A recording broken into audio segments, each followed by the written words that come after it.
EduX. Oui, EduX, il y a quelques années, c'est eux qui ont fait les démarches pour ton grand frère. Ah bon? Et il a fait son master, il a commencé à travailler. Oui, allô?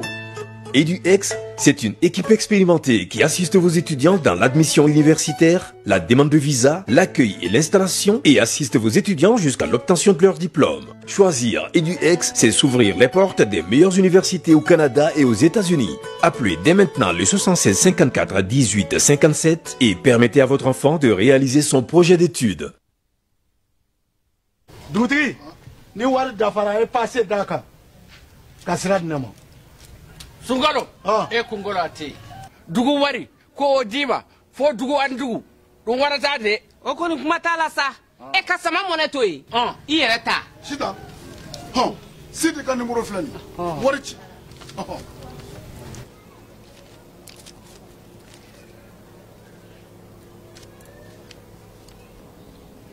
wari sera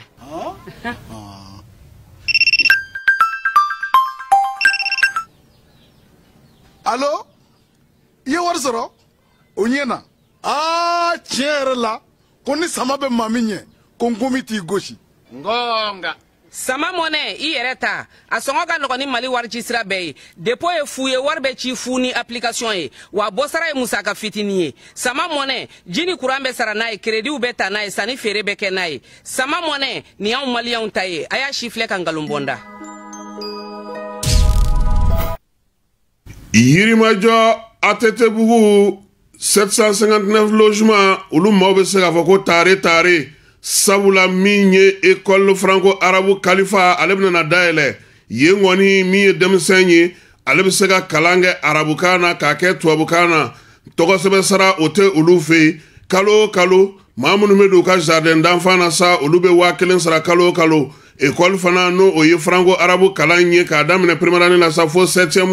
olu fana bɛ kalan kɛ ye o sara o ye 1000 ye kalo o kalo denmisɛnninw n'o ye jardin d'enfant ye san kɔnɔna na olu ye 900 ye wa min ye maakɔrɔ ninnu fana ye no o ye maa minnu bɛ premier cycle kɔnɔna na olu fana ye 900 ye école franco arabu kalifa ale dayɛlɛlen don o don tɔgɔsɛbɛnninw bɛ kɛ yen min ye denmisɛnninw ka kalan kɛko ɲuman arabukan ale ni tubabukan na o école karamɔgɔ jolenw b'u bolo baara taabolo ɲuman kama sa u kɛlen don ka panneau solaire belebelew sigi u ka yɔrɔ la min ye jibondon ye n'o ye château ye o fana bɛ yen yaasa denmisɛnninw ka kalan bɛ se ka nɔgɔya cogo min k'a daminɛ nin waati in na sa maa minnu kɔni bɛ yen n'olu bɛ Yirimajɔ Atetebugu sugu kɛrɛfɛla la n'o o ye 750 logement maaw ye a ye boli joona a ka taa denw tɔgɔ sɛbɛ sabula tɔgɔsɛbɛ sara o ye fu ye olu fɛ yen kalo o kalo sa 1000 kɔni i b'o sara i den a ka kalan na n'a ka di i ye kalo saba fana i b'a sara walima i bɛ se k'a bɛɛ lajɛlen sara siɲɛ kelen min ye école franco arabu kalifa ye ale dayɛlɛ kun ye yaasa u ka denmisɛnw u ka siniɲɛsigi u ka diinɛ ko u ka diɲɛ faamuko ɲuman u bɛ se ka kɛ cogo min ni maa min b'a fɛ k'i den tɔgɔ sɛbɛ walima ka ɲininkali kɛ ka faamuyali k'a ko la i bɛ se ka nɛgɛjuru sira ale lajɛ 91 23 73 50 walima 89 44 38 88 école kalifa franco arabu ale nakun ye aw ka denmisɛnw ka siniɲɛsigi o banbali ye diinɛ faamuyako ɲuman min ye ka diɲɛ dayɛlɛw ye sabula olu fɛ yen kalan ani denmisɛnw o de bɛ fɛn bɛɛ lajɛlen ɲɛ. ESKJ, École de santé Kalajata, Ana Bolofara Chama, Institut de sciences médicales Gore, ISM Go. Limanau, Doctorate Jango Nyese, bien turko la adamade la koi, fieu, fois ka soro iye bana nyini ka don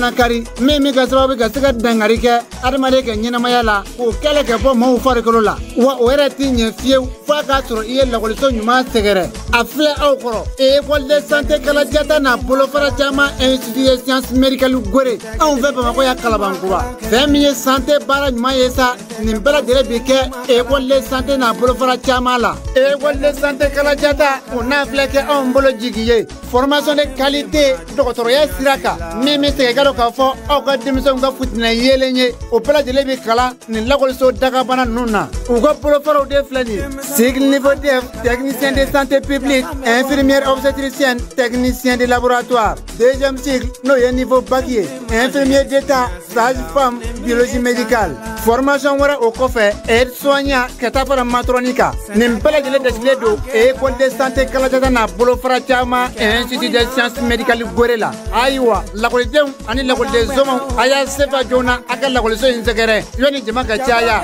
u cogolen de filɛ anw fɛ kalabankura yan hôtel wasulu kɔfɛ tɛ coyi wali kelen nɛgɛjuru banba 76 45 85 40 n'o min ja 20 80 22 20. Kalan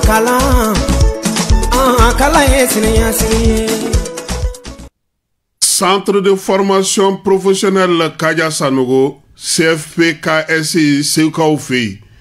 Demseni ka dege bolla bara la kabina fitini fo ka taa kɔrɔbaya maakɔrɔw k'olu fana dege bolla bara la fɔmni waati jan o bɛɛ lajɛlen bɛ se ka kɛ CFP-KSI ale kɔnɔna na Segu Dar es Salaam.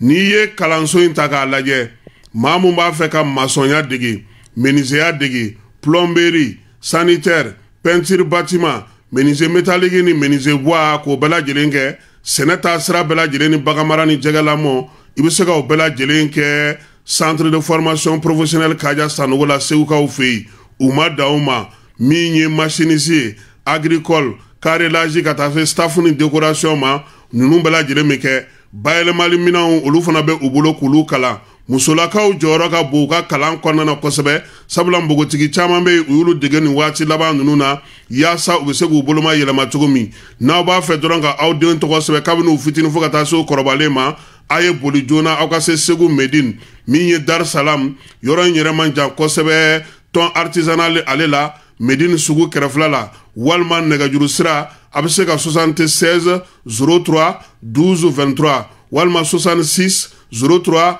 12 23 21 73 67 96 Segu Dar es Salaam min ye centre de formation professionnelle Kaja Sanogo ye CFP-KSI ale bɛ maa taa yɔrɔ bɔ siniɲɛsigi o labɛnko ɲuman kama. Bismillah, an ka jamukan kɛnɛ kan données personnelles on en parle. An ka bi baro bɛna ta décret kura mun tara jamana ɲɛmaw fɛ ka APDP ka baara kɛcogo falen. Depuis le 14 mai 2024 jamana ɲɛmaw ye conseil des ministres la u ye décret dɔ ta décret min bɛ warisara don APDP ka sɛbɛn ditaw la. APDP ka sɛbɛn dita ninnu tun bɛ di fɔlɔ fu nka sisan warisara donna la. A warisara procédure bɛ cogo di? Aw ne n'a fɔ ma ko personne physique anw ka traitement généralement ka caméra installer an ka so ka installer an ka forow la o musaka bɛ bɛn 5000 ma. Ni personne morale don sisan i b'a fɔ entreprise baara yɔrɔw ou bien jamana ka cakɛda minnu bɛ wari ladon u ka kɛsi kɔnɔ olu caméra installeli ye 20,000 nin fila bɛɛ la san 3 de ye a papier ninnu validité ye san 3 kɔfɛ i bɛ segin ka taa APDP la ka taa kurakuraya tuguni. Baara yɔrɔ bɛna ni traitement wɛrɛw ye i b'a fɔ gestion du personnel, gestion de la clientèle, contrôle d'accès ninnu ou bien gestion du recrutement o n'a ɲɔgɔnna caman olu bɛɛ lajɛlen olu bɛ ta APDP fɛ 20,000 ou bien 40,000 pour que ka se ka o bɛɛ lajɛlen farafasiya ka bɔ ɲɔgɔn na a bɛ wuli ka se APDP la APDP mɔgɔw b'aw dɛmɛ k'aw ka traitement cartographique n'o kɛra musaka mun kan ka sara traitement mun na o musakaw bɛ d'aw kulo kan o wari mana fara ɲɔgɔn kan a bɛ reverser jamana wakandɛba de kɔnɔ n'a fɔ ko trésor public o kunnafoniya de tun b'an bolo ka d'aw kulo kan.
An lamɛnbaaw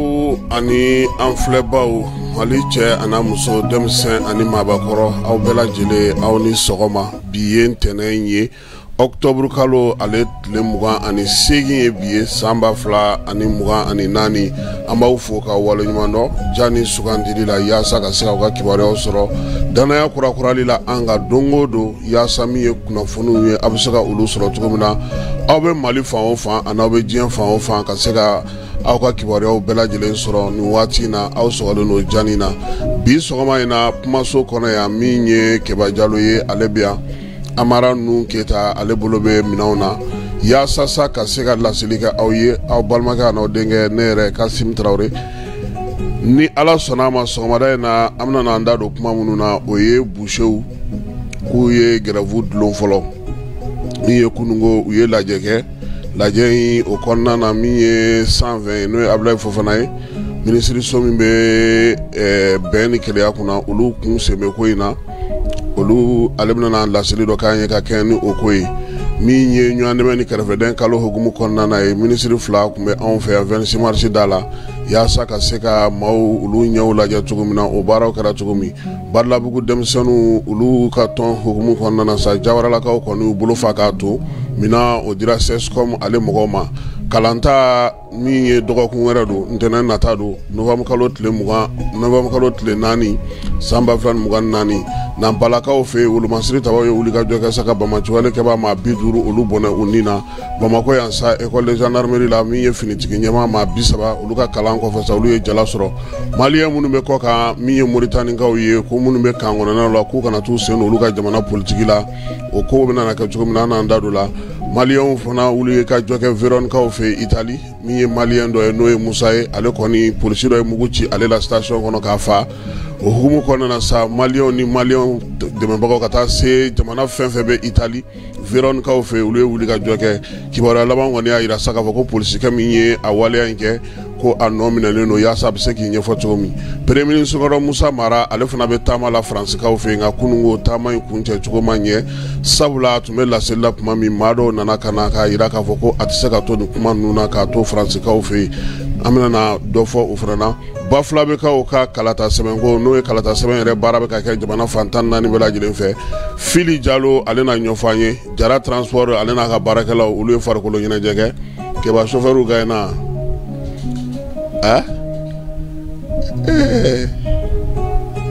chauffeur wala direction fana k'aw dasi ayiwa peut-être que direction ye mercenaire ta kɛ a tɛ to kɔ o b'a sɔrɔ direction ye maa wɛrɛ kɛ ka nin y'an ka kuma la kumabaw ye sɔɔni sisan an bɛna minnu walawala aw ye a bɛ se k'u faamuya k'aw to jani ale sanfɛ Yirimajɔ ATT-Bugu 759 logements olu maaw bɛ se k'a fɔ ko tare sabula min ye école franco arabu kalifa ale bɛna dayɛlɛ yen kɔni min ye denmisɛn ye ale bɛ se ka kalan kɛ arabukan na k'a kɛ tubabukan na tɔgɔsɛbɛ sara o tɛ olu fɛ yen kalo kalo maa minnu bɛ don u ka jardin d'enfant na sa olu bɛ 1000 sara kalo kalo école fana n'o o ye franco arabu kalan ye k'a daminɛ première année la sa fo 7e olu fana bɛ kalan kɛ ye o sara o ye 1000 ye kalo kalo denmisɛnninw n'o ye jardin d'enfant ye san kɔnɔna na olu ye 9,000 ye wa min ye maakɔrɔ ninnu fana ye n'o o ye maa minnu bɛ premier cycle kɔnɔna na olu fana ye 9,000 ye école franco arabu kalifa ale dayɛlɛlen don o don tɔgɔsɛbɛnninw bɛ kɛ yen min ye denmisɛnninw ka kalan kɛ ko ɲuman arabukan ale ni tubabukan na o école karamɔgɔ jolenw b'u bolo baara taabolo ɲuman kama sa u kɛlen don ka panneau solaire belebelew sigi u ka yɔrɔ la min ye jibondon ye n'o ye château ye o fana bɛ yen yaasa denmisɛnninw ka kalan bɛ se ka nɔgɔya cogo min k'a daminɛ nin waati in na sa maa minnu kɔni bɛ yen n'olu bɛ Yirimajɔ ATT-Bugu sugu kɛrɛfɛla la n'o o ye 750 logements maaw ye a ye boli joona a ka taa denw tɔgɔ sɛbɛn sabula tɔgɔ sɛbɛn sara o ye fu ye olu fɛ yen kalo kalo sa 1000 kɔni i b'o sara i den a ka kalan na n'a ka di i ye kalo saba fana i b'a sara walima i bɛ se k'a bɛɛ lajɛlen sara siɲɛ kelen min ye école franco arabu kalifa ye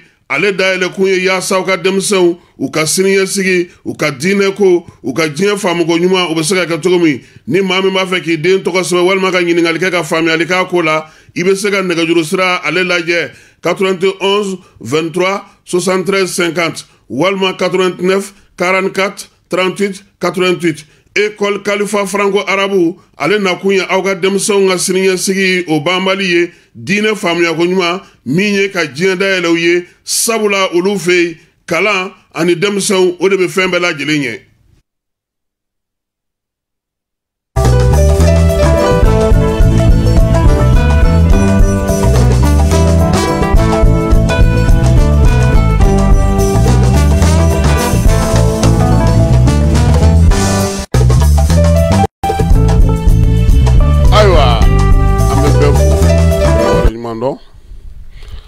Amara ko blangorote ma min bolo ko dungota setoye ni chogorowa nugo jugara akoti dibide mbolo blangi son oti manyuma ya etuguni manifi ni yi hakili to ikumakana obesigi sin ko sebe anga chogoroba ko ma ko na fura ki kan tura ga sarakai ni ya fa ni ya di sigi nyogoma ni saraka ma mina fio abe do fara sigi jali ka amara dogo ko in konna na ko min nebe arajo chama fana lame an reka arajo dodu maliko na arajo dodu uye mama fale ndota aka mabola munga ko anga jamana kono minye Mali ko mogo be min dun u be min ka dépensier u ka musaka be bɔ mun na ko ka ca n'u ka sɔrɔ ye n balimakɛ ni kuma fɔ a ko fana ko mɔgɔw ka dunda k'a ka bon ko nka ko n'i y'a jate minɛ min yɛrɛ bɛ yen ko ala ko tiɲɛ k'o y'o niyɔrɔ ye k'i bɛ taa sɔrɔ k'a n'o cɛ ka jan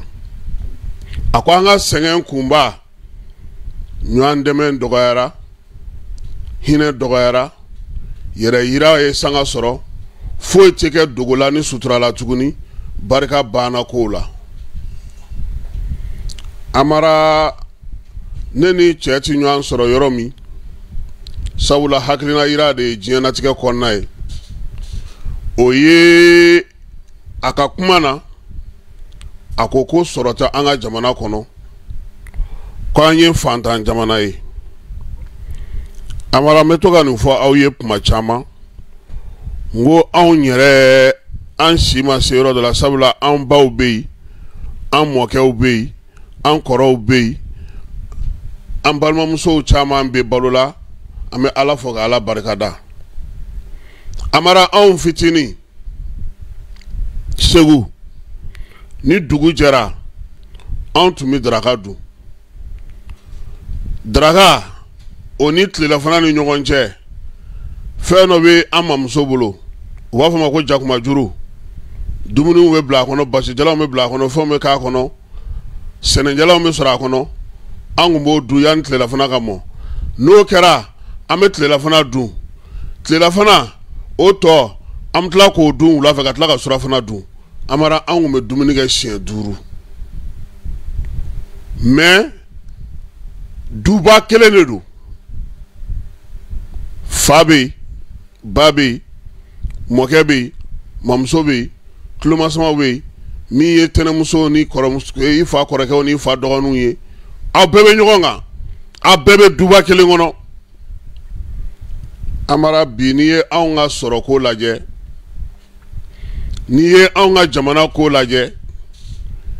n'i ye i miiri dɔɔni mɔgɔw bɛ mun f'i ɲɛna bi ko foyi tɛ Mali kɔnɔ ko sɛgɛn bɛ Mali kɔnɔ mun b'a to an bɛ ka sɛgɛn o ye hinɛ dɔgɔyali de ye mun b'a to an bɛ ka sɛgɛn o ye ladiriyabaliya ye ka ɲɛsin yɔrɔ caman ma amara bi e ka wuli dɔrɔn k'i bɛ taa baarakɛyɔrɔ dɔ la aw jɛra aw ye baara kɛ walima ko k'i kana baara dɔ kɛ u fɛ yen o wari saratɔ a bɛ kɛ e yɛrɛ ɲɛna n'o y'a sɔrɔ e yɛrɛ ta i ka wari ye maa minnu sigilen no faso tɔgɔla cakɛdaw la maa minnu bɛ bi ni jamana musaka kalifalen no olu la a b'a fɔ minnu ma contrôleur financier yo a b'a fɔ minnu ma ko agent comptable wo a b'a fɔ minnu ma ko régisseur wo a b'a fɔ minnu ma ko dafu wo amara nunu jamana in degun fanba ye nunu ye bi n terikɛ dɔ ko ma ale bɛ yɔrɔ furan de kɛ a ye baarakɛyɔrɔba dɔ yɔrɔ furan kɛ u ko samiya bantɔ don ka binjugu ni fɛnw tigɛ ka bɔ yen amara a lamɛn dɛ kamalen k'u ma ko 30,000 u ko ayi ko ka ca k'a ka 10,000 bɔ a la ko parce que san banna musaka dɔgɔyalen don a ko a sɔnna o ma amara a taara wari papier kɛ n'o ye facture k'a yira secrétaire min na o secrétaire ko a ma ko ale b'a ladon patron fɛ k'ale ta ye joli ye a ko k'a k'a ladon ko n'a sera k'a ladon k'a tɛ nimisa fiyewu secrétaire in fana b'a don dɔ de fana kan o b'a lajɛ ka sɛbɛnni k'a kan ka sɔrɔ k'a bila ka taa wari sarayɔrɔ la amara nin bɛɛ la u ye cɛ ɲininka k'a bɛ joli di a ko n'an kɔni sɔrɔla aw tɛ nimisa fiyewu cɛ ko ne ma ko min yɛrɛ bɛ yen n'o bɛ wari mugu di o y'a fɔ ale ɲɛna ko wari baarakɛyɔrɔ sariya la wari 20,000 o tɛ se ka da a ma facture kelen na a ka taa facture kɛ 10,000 ye a ka na n'a ye nka ale yɛrɛ bɛ joli sɔrɔ a ko fana ma ko problème foyi t'a la cɛ ye 20,000 bɔ k'a d'a ma chèque ma kɛ facture 2 ye tugun dɛ 20,000 bɔra ale yɛrɛ ye cɛ ɲininka ko o tuma na ko ayi ko komi an bɛɛ presselen don k'e ka nin minɛ a ye 4,000 bɔ a y'o d'o ma mun ye papier la don o cɛ kan amara a ye 2,000 d'o ma o fana y'a bɔ yɔrɔ min na a nana 2,000 d'o ma secrétaire min ni o kɛra ka papier don yɔrɔ ye a ye 2,000 d'o ma o tɛ 8,000 ye a tilalen pewu a selen so baarakɛyɔrɔ mɔgɔ min ye a fɔ ko fleur tigɛ bɛ yɔrɔ in na o fana y'a wele ko n ka cɛ ko n y'a mɛn k'u y'i sara dɛ a ko k'i ka orange money numéro di ka na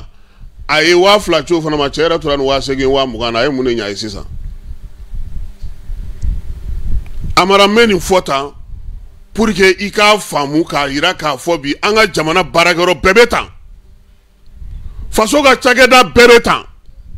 dɔrɔmɛ 1 wo sɔgɔlen misikara jarati jagokɛlaw tulo bɛ na minnu bɛ gouvernement baara kɛ o tulo bɛ na minnu bɛ taa wari minɛ o tulo bɛ na minnu bɛ mairie kɔnɔna na o tulo bɛ na minnu bɛ baara kɛ gouvernement na o tulo bɛ na minnu bɛ baara kɛ finance la o tulo bɛ na i t'a ta yɔrɔ si n'a tɛmɛna yɔrɔ o yɔrɔ n'i tɛ wari d'u ma walima i ka wari i t'a sɔrɔ amara mɔgɔw bɛ mali baarakɛyɔrɔ dɔw la i ka sɛbɛn bɛ se u ma u b'i wele k'a f'i ɲɛna n'i ma nin di cɛ dɔ y'a fɔ ɲɛna ko ale ka marché dɔ bɛ goudron dilanyɔrɔ fɛn dɔ la wari yɛrɛ bɛɛ lajɛlen a fa n'a ba 20,000 mais u ye 10,000 ɲini ale fɛ baarakɛyɔrɔ in na ye bon aw ko anw ka lafiya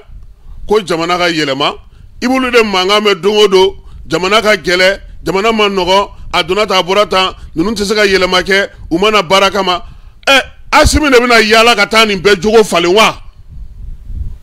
aw de ko aw bɛ fɛ an ka lafiya ko baara ka kɛ tilennenya kan cɛ ye a ka baara kɛ 20,000 baarakɛyɔrɔ yɛrɛ la aw ye 8,000 bɔ a ka wari la o ye o ye o ɲɔgɔnna joli bɛ kɛ tile kɔnɔ bi amara mɔgɔ bɛ baarakɛyɔrɔw la u b'a f'i ye k'u bɛ se k'i ladon patron kan olu o fana ye wari ye a t'olu mɔgɔw bɛɛ gɛn ka bɔ yen ni mɔgɔ min na baara ta a ka f'i ɲɛna k'i ka mana bɛ trésor la a bɛ k'i ɲɛna k'i halala tɛ bɛɛ tulo bɛ nin na bɛɛ bɛ nin kalama nin tɛ ka kɛlɛ aw bɛ fɛ cogo di anw ka lafiya aw bɛ fɛ cogo di an ka taga ɲɛ aw bɛ fɛ cogo di kow ka ɲɛnabɔ n ko n'a fɔra i ɲɛna ko i ka wari bɛna sara i yɛrɛ bɛ jɔrɔ de walayi wa i fana i kɛlen ka taa wari fana ta amara k'i kɔ don ten a siɲɛ wɛrɛ n'i sera yen kɔni i tɛ wari sɔrɔ dɛ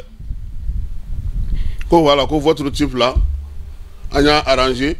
a nana a ye wari ta ala ma sigurati sɔngɔ d'an ma e sigilen don gouvernement b'e sara i bɛ clim kɔrɔ mobili bɛ e bolo faso bɛ ka fɛn min kɛ n'i ye baaraba kɛ prime bɛ d'i ma n'i bɛ taa voyage la i talen don charge la i bɛ dumuni kɛ i bɛ balo hali o bɛɛ kɔfɛ tuguni k'i kan ka jamanaden minnu kungo ɲɛnabɔ ko ayi wa ni olu de mankan mɛn i b'a fɔ ko ayi bon ni ye jamana in degun dɔ ye o la n y'a fɔ i ka sa ɲɛna a ka n'i sigi ni papier ko refondation ye kɛnɛkanko de ye koyi a tɔ tora sisan dɔrɔn an k'an denw ci u k'a fɔ ko papa n ta ye joli y'a la o dun yɛrɛ bɛ ka kɛ yɛrɛ parce que foyi tɛ sɔrɔ bi ni fu la a tɛ yen nka faso ka baarakɛdaw a y'aw miiri koyi jamana in ka ɲɛ jamana in ka lafiya maaw k'u ka hakɛ sɔrɔ cɛkɔrɔba dɔ ko ma ko olu tun fɔlɔlama bɛna Bamakɔ yan ka n'u ka pension ta yan'u ka se so o b'a sɔrɔ pension banna n t'a dɔn ko ATT tile de don wa mun ko sisan ko k'a kɛ Orange Money e bɛ bɔ Mopti ka na 35 000 fara nɔfɛ transport ye 7 500 ye o fila mana b'o la wa 1,400 fila mana bɔ 7,000 la mara i nana minnu fɛ olu fana ko k'i nana wari t'a la i bɛ tile fila ni min kɛ i na to ka dɔ kɔni di n'i m'a di fa ma i n'a di denmisɛnninw kɔni ma cɛkɔrɔba ko ne ma k'ale kɔni kun bɛna ten dɔrɔn ka na Bamakɔ filɛ ka segin de c'est pourquoi ɲɛmaaw ye fɛɛrɛ min sigi sen kan ko digitalisation in an k'an jija a la a bɛna na ko caman de nɔgɔya i ka hakɛ o ka d'i ma i ka baara kɛ minnu b'a baara la prime ni fɛn min ka kan ka sɔrɔ a la a y'a f'u ye a k'a d'u ma ni i ka hakɛ ye nka n'i fana minɛna ko min ye yuruku ye i ye dɔ kɛ a lajɛ kɛ an ye tribunal min ka kuma fɔ tribunal kuturu mɔgɔw bɛ digitalisation kɛ ni téléphone min dɔ taara n'o ye so ko fɔ mɔgɔw k'a sara u ye bolo la k'a sɔrɔ tribunal dunna dɔrɔmɛ o sogalen bɛ don tribunal la a tɛ taa trésor kɔnɔ dɛ mɔgɔ ti tɛ trésor la k'i b'o ɲɛɲini n'i y'o ɲɛɲini u bɛ dossier bɔ i kama i bɛ ɲinɛ k'o tɛ donc digitalisation min nana sisan o de nana pour que ka se k'o furakɛ anw ko anw bɛ fɛ an ka Mali kura sɔrɔ k'a fɔ an da la an tɛ baara kɛ an tɛ wulikajɔ kɛ an tɛ cɛsiri kɛ maa kelen-kelennin minnu b'an cɛla n'olu b'a fɔ ko a ka kɛ ka ɲɛ an ka se ka lafiya dɔw ko ko ayi k'o tigɛ n'i ye mankan fɛn fɛn ye sisan Amara a kɛra politiki mankan ye o a kɛra jɔyɔrɔko fɛnko mankan ye o nin bɛɛ bɛ kɛ mun kama jɔyɔrɔ bɛ kɛ mun kama ka nafolo ɲini Mali de bɛ ka jɔ a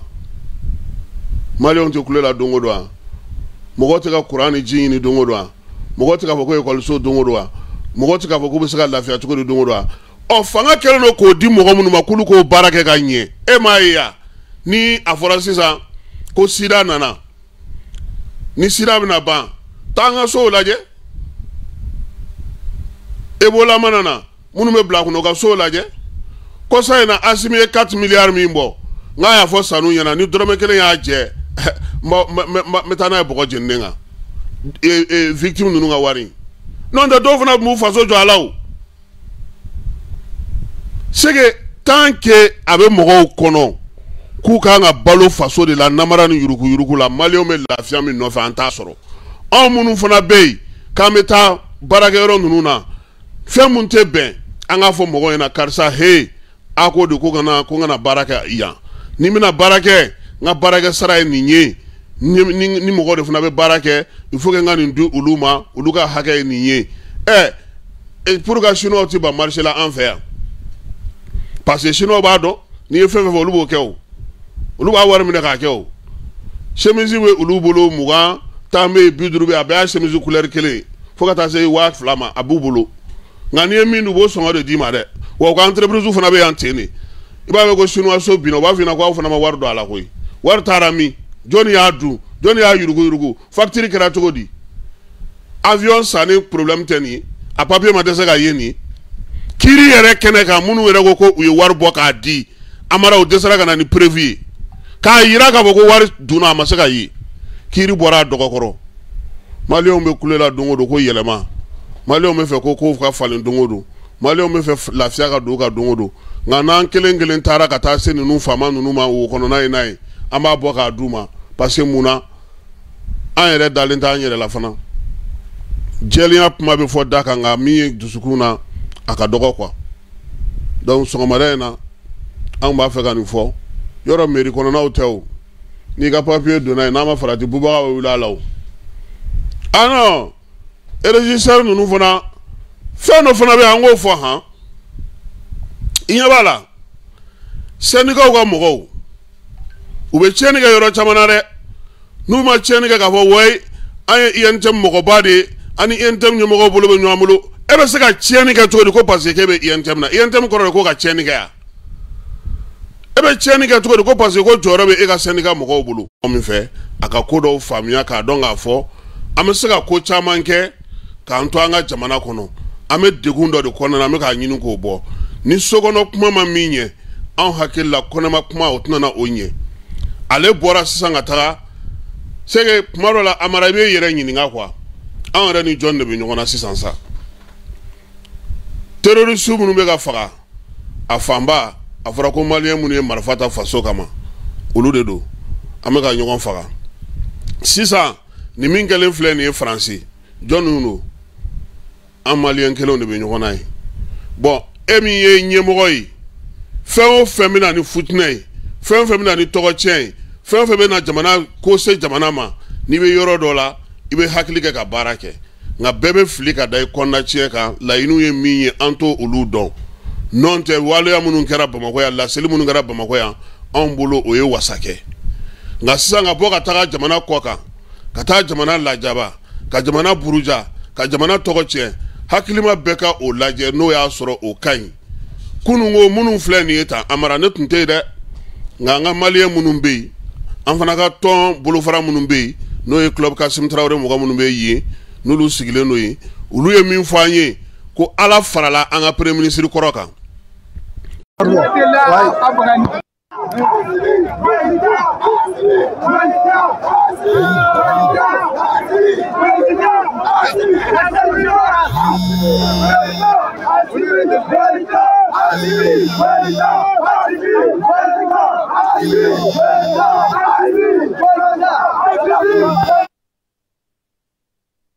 ayiwa an b'a fɔ sa ko min ye Musa Mara ye ni mun ye ale ka Faransi taga ye kunu maliyɛn dɔw kɔni bɔra ka yira k'a fɔ ko a bɛ ka kuma minnu fɔ o tɛ olu fɛla ye Wolomasiri Tabaw ka ɲɛmaa n'o ye baro kɛlɛtigi ye k'a b'a da bɛɛ lajɛlen tulo kan Mali kɔ kan ani Mali kɔnɔna na u ka wulikajɔ n'u ka cɛsiri dɔ hukumu kɔnɔna na sa min ye Wolomasiri Tabaw ye Nampala mara la Banbanci-wale n'u ka walekɛbaa dɔw tun bɛ Ungelikaw fɛ yen u y'olu kɔni maa caman bɔnɛ u ni na min ye armée ye u y'a yira sa ko maa 30 ɲɔgɔnna n'o ye terroriste ye olu de tun bɛ yɔrɔ in na u n'u ka maramafɛnjugu moto 20 u sera ka olu sɔrɔ o wulikajɔ kelen fana hukumu kɔnɔna na u ye filanan fana kɛ min y'a to Banbanci-wale kɛbaa maa 10 ɲɔgɔnna u y'olu fana bɔnɛ u nun na k'u bololaminɛw bɛɛ lajɛlen minɛ min ye Wolomasiri Tabaw ka ɲɛmaa n'o ye baro kɛlɛtigi ye k'a b'a da bɛɛ lajɛlen tulo kan min ye sɔrɔdasiw ye u bɔra ka nin waleyaba minnu kɛ nin k'a bɛna na to sen na yaasa maaw n'u bolominɛw bɛ se ka lakana cogo min na basigi ni lafiya u bɛ se ka na cogo min na jamana ale fantan naani bɛɛ lajɛlen kɔnɔna na an b'a yira la fana k'a fɔ sa min ye armée ye ale ye patrouille belebeleba daminɛ patrouille min n'a bɛna na fɔ ma sa ko ka se ka jamana yɛrɛ lakana ka kɛ ni nin waati laban in na sɛnɛfɛnw mɔli minnu kɛlen filɛ nin ye ɲɔw bɛ se ka tigɛ cogo min na ale ni balo bɛ se ka to cogo min na jiginɛ kɔnɔna na armée kɔni ka o wulikajɔbaw bɛna na kɛ yɔrɔ caman na jamana fan caman fɛ yaasa min ye sɛnɛkɛla minnu bɛ yen n'olu bɛ fɛ k'u ka sɛnɛfɛnw bɔ joona olu bɛ se cogo min na k'o sɛnɛfɛnw k'olu kɔni sɔrɔ wa yɔrɔ caman fana min ye dugudenw ye o yira k'a fɔ ko ka foli kɛ armée ye sabula waati laban ninnu na mɔgɔ caman kun y'i bolo fila da i kun ka kule nka min ye Segu marabolo kɔnɔna Masina fanfɛlaw la maa caman y'a yira k'a fɔ ko u kɔni ka dugu bilama sɔrɔdasiw bɛ yen min ye laɲiniba minnu kun kɛra sa yaasa Wolomasiri Tabaw bɛ se cogo min na ka t'u kɔkɔrɔ ye ka se ka baaraw kɛ ko olu caman bɛ sen na u kɔni bɛ k'a ɲini Ala fɛ sa min ye o ko in ye o ka se ka to sen na yaasa basigi ni lafiya ale bɛ na cogo min na an bɛ taa Kubekaw fɛ yen Kube yen kɔni balo ale a ma ɲɛ kosɛbɛ nka duguden dɔw ye kuma min fɔ Amara an ka jɛ an ka olu lamɛn. Deuxième vidéo. Je suis cousin de Boukar Koulibaly. Donc moi je suis un ancien volontaire. Donc vu la situation, les anciens sont partis. Actuellement on est engagé pour les vrais pour travailler. On va appeler Moro Diarra à Couberti. Vraiment tiens vraiment deuxième vidéo. Tiens Mogomi c'est plus d'une trentaine de familles. Tiens mon frère là quoi. Tu après la vidéo il a de frère yɔrɔ dɔw la yɛrɛ a ye ɲɔ in bɛɛ faga ɲɔ bɛɛ binna k'a bɛɛ toli donc vraiment donc kɔrɔfɔ bɛ nin cogo de la an kɔni bɛ yɔrɔ min bi n'a ye dɛmɛ dɔ kɔni sɔrɔ o bɛ diya ale jusqu'à présent ji yɛrɛ bɛna se ka taa fɔlɔ ale bɛ bɔ an fɛ ka taa yɔrɔ la bi gɛlɛya b'a la donc an bɛ yɔrɔ min y'o yɔrɔ situé on est région de Mopti, cercle de Tenengo, commune de Djafarabe, donc village de Koumbe. Donc, bon, il y a une vidéo de donc la ni forum nga vidéo yi ci ni mënu kera aywa am nga fe ya de ku banga ko sebe donc la go bi saba de biya ga bi saba mi amolo de 200 hectares ke fa de ba kono donc ni ya jete la je ji cen yere rek ji cen yere rek bo ji tara on savela ci parce que on jafara be ci avec comme 11 km on est bayere ci ani wolo ni na flovi wolo na mi ko on fait ana nak na halakili ke ka chen ko sebe wodo ko ndi ru bulo de bora sayere sudo yere bi non ko ni deme ngoni mina abu anga laje deme ni ko ni mi be na soro am sege machine soro ni jintara am sege perimetre ke ko mi ka molo sine on no bi soro no ti soro ni wari yere bi soro am sege sumo sa pour que am sege keni am se sab kisi samare geleya chugama ya famia kasim donc wabani ñu chugoy ni nga mo mi ñoo fe ni amon nga misaji asima ikanye se jamana ñi mo ma kasim parawale no je jigewe na harafene jigewe o mener de ya almami nga adi je reflengere ga bu sike fla fo ala quoi Allah kana ke ya futu na titu mo ga fi inshallah bon ni ale fina ka vocal ye ka farani ka vocal ka kasi aywa ni ye kube kawi ube jafara be commune ko nana mi tenango cercle ya ira sa ka foko ni degun obe ukan wachi na sabula mi ye ukan nyoye anuka balo fonto ji ko ni ay chenike mi ye gwa bi saba nyogona olu bela jelene be bi olu kele tega fen soro école hukumu konna na sa mi ye gouvernement ale koni ya ira saka boko école ta koni o yuna ke novembre kalo nata ale tle nani no yen tene nata ku nyogoyi hukumu konna na sa gouvernement koni wuli ka joke yoro chama kata la ja sa bara munu be olu na saka ka chogo munu na mi ye école so be chogo mi jibe yoro munu na kidal ka fana fe mi ye gamuye ale fana ya ka tama bereta jumati meni elage gamu anaka maw kon jigina kidal dugu kono sa école so munu be ka tulu laje ayira ka fo yenta koni mi classe do ye jibe do lu toli yora de fe o bara bu saka ka to bina gonari ayira saka fo ko ubna ferani de balitike munu be nulu be saka kalange kidal koni sinisirete adugu kono de parce que ni wati na mi ma chama yo lu kon ga sinisiro ka cha ambal makedo no oye Musa Jaraye Musa Jara ale degun soro Italikaw fe maw bora ka wuli ka joke ay amaranga o laje yana nga tla kana kuma di mɔgɔw ma a labana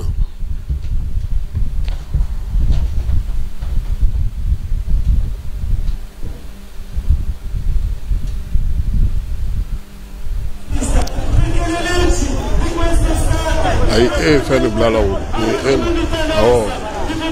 awo tasma jafle bagaw abla jele dime bla fo la bi ambalmake Musa Jara Allah ka hinɛ ala ana akoroke be ɲɔgɔn fɛ donc folika minnu b'a bolo ka di mɔgɔw ma manifestation mu kɛra yan nɔ bi pour que ambalmake aga dura o be se ka di ama cogo min na mɔgɔ fɛn fɛn bɔra ko foli be bɛɛ ye an be kuma di kɔrɔkɛ yɛrɛ ma a k'a ka folika na se bɛɛ lajɛlen ma assalamu alaikum be bɛɛ lajɛlen fo fima tala gema tala fɛn simba kɔnɔkɔrɔ kana dɛmɛ kungo la n ka foliba bɛɛ lajɛlen ye ala ka bɛɛ lajɛlen sara ala k'an kisi ɲɔgɔnna ma ala ka bɛɛ lajɛlen kisi ɲɔgɔnna ma n bɛ bɛɛ lajɛlen fo n bɛ yɔrɔ min na bi kuma ka gɛlɛn ma mɛ ala yɛrɛ ta kɔsɔn n balima min nana ko fara etalinu kan olu de bɛ se kɛ ɲɛji tiɲɛni ko in na n kɛni b'a deli bɛɛ lajɛlen fɛ aw k'i fanga fara n kan pour que n dɔgɔnin bɛ se ka bila a ka hakɛ kɔnɔ cogo min na ne tɔgɔ Jemagan Jara n dɔgɔnin tɔgɔ ko Musa Jara n ka foli bɛ bɛɛ lajɛlen ye surtout yɛrɛ a bɛ association mɔgɔ minnu bolo yan vraiment olu y'an dɛmɛ fo ka dama tɛmɛ olu y'an dɛmɛ k'a fɔ k'i ye Malien ye Sénégalais ye Ivoirien ye Guinéen o tɛ tant que ni ye Africain de di n ma ko bɛɛ ka duwawu la aw k'i fara aw ka fara an kan donc ka n bɔ nin kɔnɔ vraiment n ka foli b'a bɛɛ lajɛlen ye kuma ka gɛlɛn ma donc wale tun don aw bɛ yafa n ma min bilara min na o bɛ yafa ma ala kama kira kama n ka foli bɛ ambassade n'a ka mɔgɔw fana ye vraiment ali fana ali se k'o kɛ tarata ale nana an tilenna ɲɔgɔn bolo fo 20h30 n'an tilara ka bɔ ɲɔgɔn bolo an taara ka taa ɲɛda su kan ani ambassade ninnu an mɔgɔ min taara ka taa ɲɛda su kan mɔgɔ 20 ale an bɛɛ mɔgɔ 5 ladon an ka ɲɛda su kan n bɛ ambassade n'a ka mɔgɔ bɛɛ lajɛlen fo la. Ne tɔgɔ Segu Tarawele n sigiyɔrɔ bɛnnen bɛ Verona ma ne ye Musa Ture kɛ ne tɛ Musa Ture dɔrɔn ye ne kɛra Musa balima de ye dimanche passé komi an sɔrɔ Verona yan a ye ne yɛrɛ dabali ban mais kuma fɔlen ɲɛna n terikɛ dɔ tɛmɛtɔla station fɛ o ye ko in kɛra o ye ne wele ka ɲininka ko yala ko Musa ma si so kɔnɔ sɔrɔ ko n ka Musa wele k'a lajɛ ko nin y'a sɔrɔ ko mais k'a nana dɔ sɔrɔ ko africain ko ye marifa ti fiman dɔ la station na yan ko n k'a lajɛ ka Musa wele ni ye Musa sɔrɔ n ye Musa wele téléphone ma ta mais n donna u ka fɛn internet kɔnɔ k'a lajɛ u ye minnu fɔ i n'a fɔ k'a tigi ye nin kɛ a tigi ye nin kɛ ne ɲ'a bila n kun la ko non u bɛ ka kumakan minnu fɔli tɛ Musa jugu ye ne m'a bila n kun la tuguni ka kɛ Musa ye m'a kɛ kojugu yɔrɔ la n tɛmɛna quoi mais après policiw nana munumunu an ka yɔrɔ kɛrɛfɛ dɔ b'an ka yɔrɔ la o jiginna ka taa policiw yɔrɔ la policiw ye ɲɛfɔ ko ɲɛna i n'a fɔ ko policiw tɔw ye marifa ti Musa la station na ko Musa tora la o yɔrɔ la u nana kuma fɔ ɲɛna même wala ma da la mais n bɛ ka ɲ'a fɔ u bɛ ka kumakan minnu fɔ Musa jigotɔ ye mɔgɔ min tɛ hali cigarette min n'i ko ma yala ko bɛ drogue de ta dɛ a ye muru de ta ka mɔgɔw agresser n ma sigi n'a ye n ma sigi n'o ye mais o bɛɛ la ma da la o dugujɛ filanan dɛ fɔ n yɛrɛ taalen ka su ye ɲa la a ye soke a ye n dabali ban n bɛ yɔrɔ min na bi n taara mina min yɛrɛ fɔ tuguni ne ni Musa de bɛ si ɲɔgɔn kan ne n'ale de bɛ dumuni fɛ ɲɔgɔn fɛ sisan yɛrɛ n'i ye tobili kɛ yɛrɛ a dumuni ka gɛlɛn n bolo mais ni mɔgɔ min bɛ dumuni kɛ n'a tigi tɛ yen n t'a dɔn n b'a kɛ cogo min na toujours miiri kɔni b'a la an mago bɛ bɛɛ lajɛlen ka duwawu la bɛɛ lajɛlen ka duwawu sama Musa ma i b'a sɔrɔ ala ye min kɛ don min na an ye silamɛ de an kana ɲinɛ an ka silamɛya fana kɔ ala ye min kɛ don min na an bɛ ala fo k'ala barika da o la même ni nin tun tɛ Musa ka don de tun sera mais an bɛɛ lajɛlen ka duwawu kɛ Musa ye ala ka yafa kɛ Musa ye a ka musokɔrɔba bɛ yen a facɛ banna a tɛ tɛmɛ kalo 3 kan a ka musokɔrɔba bɛ yen n b'a ɲini bɛɛ lajɛlen fɛ ni fɛn fɛn bɛ se ka dɛmɛ fɛn fɛn k'a ka musokɔrɔba ye o bɛɛ lajɛlen ka k'a ka musokɔrɔba ye. I yɛrɛ ka baara la i ka cɛsiri an b'i fɔ k'i waleɲuman dɔn bi an ye ɲɔgɔn sɔrɔ yan an bɛ se k'a fɔ a ka di a man di mun na parce que an balimakɛ an denkɛ ni o ye Musa Jara ye Itali polisiw ye marifa ci a la k'a faga ka nkalon tigɛ ko muru tun b'a bolo ko olu tun tɛ se ka foyi kɛ f'u k'a faga kɔ mais k'a sɔrɔ u ma preuve foyi jira an na an m'a ye caméra la an m'a ye photo la an m'a ye foyi la donc o kɔrɔ ye u bagara a ma k'a faga k'a sɔrɔ preuve foyi tɛ yen walima motif foyi t'u bolo k'an k'a faga cogoya mun na donc maliyɛn minnu sigilen bɛ yan an y'a ye k'a fɔ nin ko tɛ se ka tɛmɛ ten donc an k'a lajɛ an ka wele bila diɲɛ jamana farafin jamana fɛn o fɛn bi yan yaasa i ka bonya fo i yɛrɛ de k'i yɛrɛ bonya mais i b'i yɛrɛ bonya cogo di fo a k'a sɔrɔ aw yɛrɛ de farala ɲɔgɔn kan k'a tɛgɛ di ɲɔgɔn ma ni tubabu kumana yɔrɔ o yɔrɔ n'u ko droit de l'homme u kan ye l'homme jumɛn ma u kan ye hadamaden jumɛn ma o ye hadamaden jɛman de ye ni européens ni américains ko droit de l'homme o kɔrɔ ye u kan ye olu yɛrɛ dɔrɔn de ma mais anw minnu ye finmanw ye walima anw minnu ye silamɛw ye anw ka u t'anw jate hadamaden yɛrɛ ye. Monsieur Yarsi an b'i fɔ i ka cɛsiri la vraiment an bɛ foli lase nabaga bɛɛ lajɛlen ma vraiment ne yɛrɛ bɛ yɔrɔ min na sisan émotion bolo ma kuma tɛ n da quoi a kɛra ko ye komi n'a balalana parce que n kun m'a miiri k'a fɔ ko a bɛ se ka se nin degré ma et non seulement a kɛra hɔrɔnya ni jɛlenya kɔnɔna na k'a sɔrɔ mankan ma bɔ a la tiɲɛli ma kɛ non n bɛ foli di maliyɛn ma n bɛ foli di africain bɛɛ lajɛlen ma dakuruɲɛ kelen mais n bɛ foli di maliyɛn ma spécialement vraiment u sara tɛ n bolo quoi u ye kunnawolo min ta ka se Mali ma bi dan t'a la dan kisɛ kelen t'a la parce que vraiment n'a fɔra ko manifestation bɛ se ka kɛ nin cogo la tan an balimakɛ Musa Jara min fatula o kunkɔrɔ ka manifestation kɛ mɔgɔ ni dimi ni fɛngɛ bɛ mɔgɔw la ka se nin bɛɛ lajɛlen ma mɔgɔ ka manifestation ka fɔtaw fɔ k'a sɔrɔ u ma tiɲɛli kɛ non vraiment ni kuma tɛ n da quoi vraiment n bɛ foli kɛ nabaga bɛɛ lajɛlen n bɛ dugawu de kɛ ala ka bɛɛ lajɛlen ɲuman se so quoi mɔgɔw nana hɛrɛ la tuguni ala ka bɛɛ lajɛlen ɲuman se so. donc ka Ousmane yɛrɛ fo a ka cɛsiri la Verona kɔnɔ yan Mali association bɛ yan nɔ an filɛ station min na yan nɔ fagali yɛrɛ kɛra station in de la yan nɔ. minnu b'an filɛ an b'u bɛɛ fo minnu nana k'u bɛɛ fo maliyɛnw ye maliyɛn tɛ maliyɛnw fɛn fɛn bɛ yan an b'a bɛɛ fo donc ka dugawu kɛ tagabaga ye et puis k'a fɔ mɔgɔw ɲɛna bɛɛ k'i yɛrɛ kɔlɔsi bɛɛ k'i yɛrɛ kɔlɔsi parce que jamana bɛ ɲɛma kuma dɔw bɛ yen a fɔ man di mais k'a bɛna an yɛrɛ bɛ na don min na fo bi o baaraw a ye t'a fɛ a ye t'a fɛ a ye t'a fɛ bon n'i y'a ye mɔgɔ t'i fɛ donc i b'i yɛrɛ cogo dɔn donc n'an y'o kɛ a ka ca ala fɛ a bɛ ɲa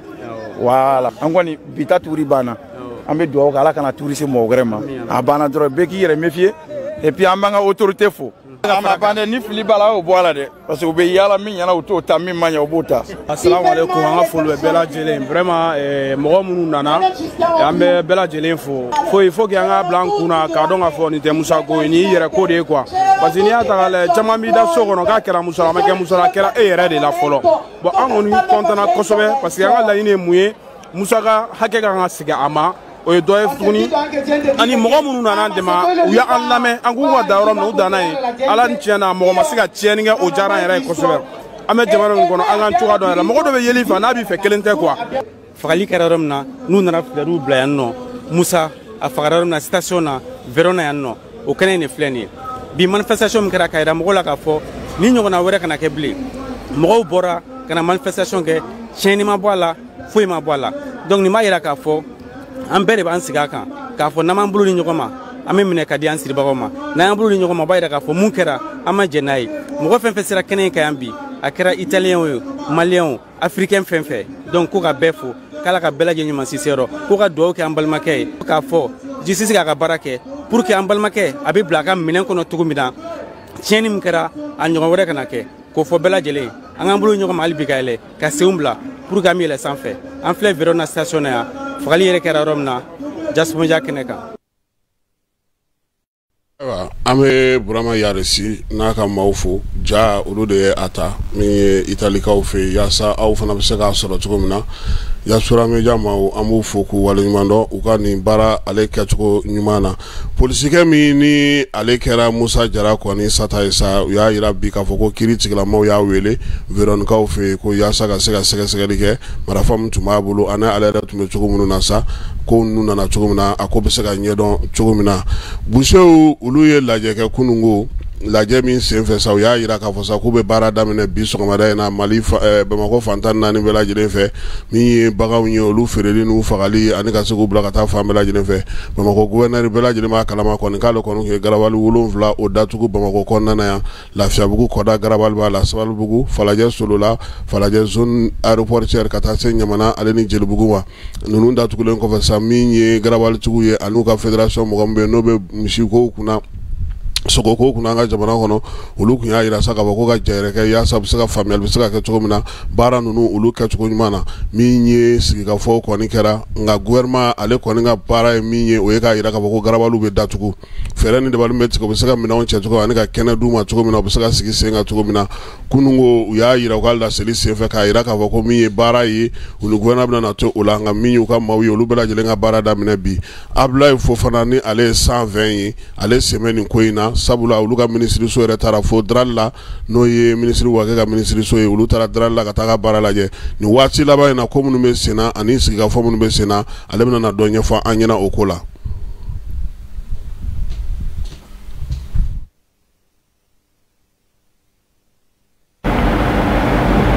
Ni taama ma ban bolofinfa tɛ ban n bɛna n da maga yɔrɔ dɔ ko dɔ la o ye yɔrɔ jumɛn ye Mali faaba n'o ye Bamakɔ ye attaque terroriste min bɛ yen n'o kɛra septembre kalo tile 17 fɛn dɔw bɛ yen a tɛ ka walawala nka an bɛ bɔ k'a ɲɛfɔ mɔgɔw ye bɛɛ k'i yɛrɛ sɔrɔ hakilina kelen kɔnɔ jamana ka basigi kɔnɔ jamanadenw n'u bolofɛn o ni kisili kɔnɔ attaque terroriste min n'a kɛra Bamakɔ école de la gendarmerie maa minnu tora yen a ko in ala ka hinɛ u la aéroport international Bamakɔ Senu banbacikɛ wale tigilamɔgɔw ye doni min kɛ yen ka tiɲɛni dɔ kɛ mɔgɔ minnu tɛgɛ taara nin ko in na u ye mun fɔ an'u ye mun labɛn ko in kɛra cogo di mɔgɔ minnu tɛgɛ taara nin ko in na kuma dɔw de bɔr'u da sɛgɛsɛgɛli kɔnɔ u ye kuma jumɛn ye k'u ye nin ko ninnu dɔw labɛn garabali dɔw kɔnɔ a ye nin kuma in lamɛn k'u jatigila fana ye garabali kɔnɔnaw ye a ye nin kuma in lamɛn o de kɛra sababu ye k'a fɔ an ka jamana ɲɛmɔgɔw fɛ jamanadenw ka laɲini na ko ka garabali ninnu labɔ dugu faaba kɔnɔ ka taa n'u ye kɔfɛ kumajuguba dɔ bɛ ko in kɔnɔ kojuguba dɔ bɛ ko in kɔnɔ o ye jumɛn ye jatigɛwale tigilamɔgɔw wagati min na u bɛ ka tiɲɛni kɛ falajɛ wagati min na u bɛ ka tiɲɛni kɛ senu garabali dɔ bɛ gitɔrɔnda dɔ la ka surunya nin yɔrɔ ninnu na jatigɛwale tigilamɔgɔw an ka force spéciale mɔgɔw tɛmɛtɔ ka t'u kɛlɛ garabali kɔnɔ mɔgɔ dɔw ye tiri kɛ an ka force spéciale mɔgɔ dɔw kan an bɛ fɛ mɔgɔw k'a faamu mɔgɔw k'a ɲini k'a faamu maa o maa k'i bɛ bagan fɛ maa o maa k'i bɛ bagan ko fɛ kuma dɔw la a place tɛ duguba kɔnɔna ye n'i ye jamana développement ta k'a lajɛ ni yɔrɔ ma di o de ka jugu anw ye ɲininkali kɛ ka jateminɛ kɛ fo ka taa kɛnɛ kan yɔrɔ dilen don rive gauche la k'a fɔ ko lafiyabugu sanfil ani jelibugu k'olu ka taga o yɔrɔ in na mais an y'a ye opération dɔw kɛra opération kun fɔlɔ o kɛra lafiyabugu ye opération kun filanan o kɛra jelibugu ye opération kun sabanan o kan ka kɛ sanfil ye nka a bɛ se ka kɛ kuma in tɛ ka ɲɛfɔ bɛɛ ye mɔgɔ o mɔgɔ k'i bɛ nin yɔrɔ ninnu na aw ka yɔrɔ labɛnnen don cathédrale la a ye wuli aw ka sigiyɔrɔ aw ka sɛgɛrɛ u kun ko ji tɛ yen sɛgɛsɛgɛli kɔnɔ jateminɛ kɔnɔ maa minnu taara terrain kan ka taa ɲɛɲini ji bɛ yen ne yɛrɛ y'o mɔgɔ dɔ ye u kun ko kɛnɛ tɛ yen jateminɛ kɔnɔ an tagalen an ye kɛnɛ ye ne yɛrɛ y'o mɔgɔ dɔ ye an bɛ fɛ mɔgɔw ka kɛrɛfɛ kumaw dabila an ka ɲɛsin jamana ka basigi ma ni mɔgɔ mɔgɔ ta ye jamana ko ye a essayer i k'a kɛ jamana ɲɛmɔgɔw ka laɲini ye c'est la volonté du peuple jamana ka suma a bɛ se ka suma cogo cogo yɔrɔ minnu fɔra bɛɛ k'i yɛrɛ sɔrɔ a kɔnɔ ala ka basigi di jamana ma a n'a denw an b'a fɔ salamu aleykum. Ablaye Fofana 120 nin tun ye ale kumakan ye ka kɛ ni garabalitigiw olu ka wuliliko ye baara minnu bɛ sen na gouvernement ale fɛ ka kɛ ni o ye Badalabugu denmisɛnninw sibiri tɛmɛnen olu ye wulikajɔ kɛ wulikajɔ min n'o taara se Badalabugu yɛrɛ CESCOM ma Jawaralakaw ka du min bɛ Badalabugu sa olu kɔni ye dɛmɛ ta ka ɲɛsin Badalabugu ale mɔgɔw furakɛso ma sa baara in a bɛɛ lajɛlen tun bɛ Badalabugu yɛrɛ sifin denmisɛnninw ka tɔn ɲɛmɔgɔ bolo ani maa minnu ye bonya in kɛ ka taa fara Badalabugu maaba falen wɛrɛw kan Kiba Jalo ye mun sɔrɔ kɛnɛ kan an ka jɛ ka o fana filɛ. An ye minɛn minnu sɔrɔ bi nisɔndiya belebele yɛrɛ ye an équipe technique ta ye an nisɔndiyalen don an sewalen don minɛn min dira an ma a diyara an ye kojugu inchallah on fera de bons usages avec. An ye nin dɛmɛ sɔrɔ ne yɛrɛ y'a sɔrɔ n terikɛ de fɛ donc ne terikɛ yɛrɛ bɛ dɛmɛ kɛ mɔgɔ camanw ye donc ne bɛ n ka sigi la n bɛ n ka kin kɔnɔna n bɛ baara mun na donc a ka kan ne y'a demandé a fɛ a ka dɛmɛ kɛ an fana ye ni ala y'a kɛ ne ye nin dɛmɛ sɔrɔ k'a ɲɛsin sigi mɔgɔw ma n'o y'an ka dɔgɔtɔrɔso ye Asako Badala donc an magoba bɛ nin dɛmɛ n'a ɲɔgɔnna ninnu na ala ka jɛ dɛmɛ i b'a se i ka sigidala mɔgɔ ma a nafa fɔlɔfɔlɔ bɛ se i yɛrɛ de ma bi dɔgɔtɔrɔso kuma mɔgɔ t'o fɔ mɔgɔ ye tellement que degun bɛ dɔgɔtɔrɔso kan mais ni ala ye nin nati ka na dɔgɔtɔrɔso kɔnɔna na an b'u fo mɔgɔ minnu ye dɛmɛ kɛ anw ye ka na di ne Burasiko ma k'a di Balabugudenw bɛɛ lajɛlen ma an bɛ bɛɛ fo i ka miirila ɲuman na n yɛrɛ ka dɛmɛ ɲininen fana don quoi. Bon nisɔndiya belebele parce que jamana ko ye fɛn dɔ de ye minnu tɛ san sɔrɔ juru kɔ komi an ka balimakɛ dɔ y'a fɔ a ka kuma kɔnɔna la ko an ka Badalabugu yɛrɛ filɛ ko milliardaires ka ca yan nɔ ko mais k'anw ka CSCOM kɔnɔ ko baara foyi tɛ yan bon ko u tɛ ka se ka jɔyɔrɔ kɛ mais ne bɛ min ɲini an ka faamaw fana fɛ an b'a fɔ k'an bɛ jamana min kɔnɔ silamɛ jamana an bɛ fɛnw kɛ ko ka dɛmɛw ta k'a di misiriw ma mais i y'a mɛn ko mɔgɔ i bɛ seli misiri kɔnɔ i ka kɛnɛ de kɛnɛya adamaden ka fɛn bɛɛ bɛ fɔlɔ kɛnɛya de la donc bɛɛ weleweleda min kɛ Badalabugu faamaw ye ani Mali faamaw ye Jawaralakaw bɔra ka nin dɛmɛ min k'an ye vraiment u yɛrɛ ka nin dɛmɛ ɲɔgɔnna ladege k'a dɔn k'a fɔ ko adamaden ka fɛn bɛɛ bɛ fɔlɔ kɛnɛya de la i y'a mɛn hali alimami bɛ taa mɔgɔ laseli a ka sɔrɔ i ka kɛnɛ de donc an b'a ɲini waritigiw fɛ u k'u ka donation ninnu u ka a fan dɔ ta fɛnɛ k'a ɲɛsin an ka dɔgɔtɔrɔsow ma n'o y'an ka CSCOM n'an ka fɛnw ye ka dɛmɛw k'u ye vraiment ni dɛmɛ min bɔra Jawaralakaw yɔrɔ la an b'a fɔ c'est très salutaire an bɛ foli k'u ye ka foli k'u ye vraiment halisa an dan tɛ foli min na bon an b'a ɲini maliyɛnden bɛɛ fɛnɛ fɛ anw yɛrɛ ka sigida kelen tɛ nin ka kɛ exemple ye Mali yɛrɛ fɛnɛ kɔnɔna la Mali waritigiw bɛ yɔrɔ yɔrɔ la u k'a dɔn k'a fɔ ko dɛmɛ siraw ka ca mais dɔgɔtɔrɔsow u ye dɛmɛ siraba de ye dɛmɛw kɔnɔna la parce que adamaden ka fɛn bɛɛ bɛ fɔlɔ ni kɛnɛya de ye. Ne ninnu dira ko min na n b'a yira Balabugukaw bɛɛ la ka yira Maliyɛnw bɛɛ la minɛn ninnu tɛ kɛ voleur foyi ye ka banabaatɔ nimisi wasa a dira banabaatɔ de bɛ furakɛ n'a ye banabaatɔ de bɛ lafiya n'a ye a dira banabaatɔ ka lafiya de kama a tɛ kɛ dɔwɛrɛ foyi ye ka banabaatɔ lafiya dɔgɔtɔrɔ de bɛ baara kɛ n'a ye pour que banabaatɔ bɛ se ka lafiya cogo min na an ka sigi kun y'o de ye an yɛrɛ ka baara kun y'o de ye. fɛn dɔ b'a jɛ yan kɛnɛyaso kɔnɔ. Fɛn caman b'an jɛ o de tun y'a fɔ Jawaralakaw ye parce que olu de kɛra sababu ye ka na ni fɛn ninnu d'a ma u ye fɛn min d'a ma an mago b'a la mais fɛn wɛrɛ caman b'an jɛ parce que kuran t'an fɛ yan bɛɛ bɛ kurantigɛ dɔn sisan Mali kuranko bɛɛ b'a dɔn ni kuran tigɛra ka ban an ka dɔgɔtɔrɔw bɛ u ka telefɔni de mɛnɛ ka baara k'o yɛlɛ n'a kɔni b'a dɔn degun b'o la donc n'an sera ka installation solaire sɔrɔ o b'a nafa kosɛbɛ an ka labo an mago bɛ labo minɛnw na pour que parce que an ka labo yɔrɔ min na sisan a bɛ mɔgɔ wɛrɛ de bolo u bɛ baara kɛ n'a ye u ye 30% di anw ma ka 70% ta bɛɛ dun b'a dɔn CSCOM kɔnɔ fɛn fila de bɛ CSCOM kɔnɔ ni min bɛ se ka sɔrɔ kɛ kosɛbɛ n'o ye labo ani pharmacie. Bon matériel minnu sɔrɔlen filɛ nin ye Ala de b'a a nafa dan yɔrɔ dɔn misaliyala n ye kuma n ye fitinin fɔ a kɔrɔla la parce que dɔw b'a la o ye oxygène ye donc oxygène mun don i b'a ye k'a fɔ a mago tɛ hali kuran na ka baara kɛ n t'a dɔn n'i y'a faamuya n'a a bilalen bɛ yen nɔ ni accouchement kɛra denyɛrɛnin fitininw a bɛ se k'olu servir bon a bɛ nun sauver donc fɛn bɛ nun sauver i b'a ye k'a fɔ ko mɔgɔ de bɛ mɔgɔ si to o nafa dan yɔrɔ dɔn quoi donc ni ne kɔni bɛ ne bolo nisɔndiya la. dɛmɛ kɔni a kun tɛ dɔwɛrɛ n'i ye kɛnɛya dɛmɛ i ye diɲɛ dɛmɛ bon Ala de b'i ka lahara sɔn suma ye donc an bɛ dugawu de kɛ dɛmɛ in kɔni a bɔra fan o fan fɛ anw dɔrɔn tɛ Maliyɛn bɛɛ i y'a faamu Maliyɛn bɛɛ ka ɲɔgɔnna kɛ an ka ɲɔgɔn ladege pour que jamana kɔnɔdenw bɛ se ka kɛnɛya dɛmɛ in kun bɛ filɛ bon musaka in n'i ko i bɛ musaka in fɔ a bɛ se ka kɛ mɔgɔ min bɛ fɛn in lajɛ i bɛ don dɔ gasi la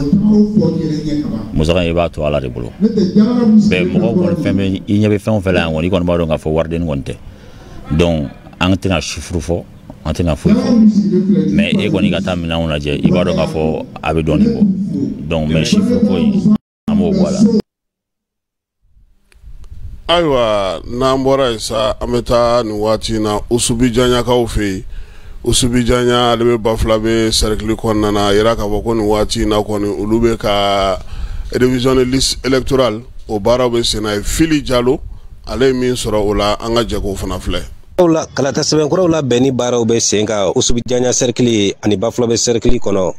a bɛ fɔ min ma révision de liste électorale walasa ka kunnafoni jɔnjɔn sɔrɔ la an y'an kafiri yɛrɛmara kafo dɔw ma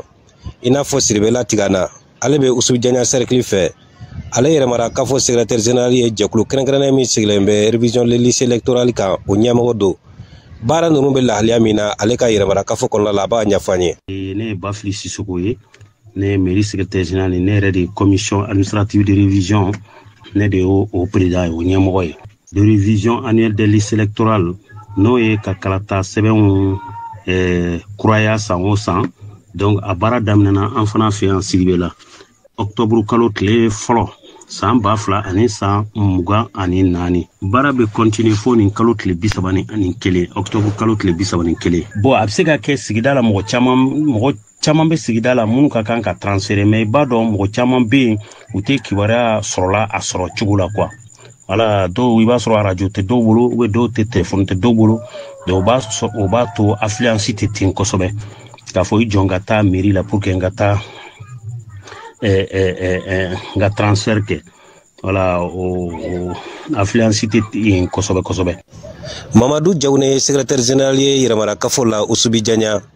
ale ko maaw bɔta ka suma kosɛbɛ nka baara in kɔni bɛ sen kan maa minnu bɔra la a y'olu dafa an ye. Que l'affluence est très timide. Les citoyens ne s'intéressent pas tellement. C'est pourquoi on a plus de radiation que d'inscription, c'est-à-dire les transferts. On a quand même pu faire une 50aine de radiations. Mais les transferts